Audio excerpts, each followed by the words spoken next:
દેશમાં કોરોનાના વધતા કેસે ફરી એક વખત ચિંતા વધારી છે। છેલ્લા 24 કલાકમાં દેશમાં કોરોનાથી 7 લોકોના મોત।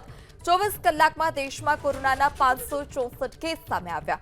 કોરોનાના એક્ટિવ કેસનો આંક 4866 પર પહોંચ્યો છે। દિલ્હીમાં 5 માસના બાળકનું કોરોનાથી મોત નીપજ્યું। કેરળ, દિલ્હી, મહારાષ્ટ્ર, ગુજરાતમાં ચિંતાજનક રીતે કોરોનાના કેસ વધી રહ્યા છે।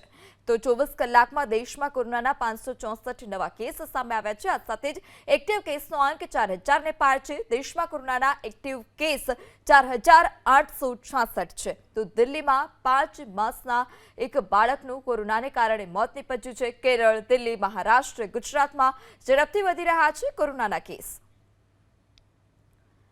દેશમાં કોરોનાના વધતા કેસે ફરી એક વખત ચિંતા વધારી છે। છેલ્લા 24 કલાકમાં દેશમાં કોરોનાથી 7 લોકોના મોત। 24 કલાકમાં દેશમાં કોરોનાના 564 કેસ સામે આવ્યા। કોરોનાના એક્ટિવ કેસનો આંક 4866 પર પહોંચ્યો છે। દિલ્હીમાં 5 માસના બાળકનું કોરોનાથી મોત નીપજ્યું। કેરળ, દિલ્હી, મહારાષ્ટ્ર, ગુજરાતમાં ચિંતાજનક રીતે કોરોનાના કેસ વધી રહ્યા છે।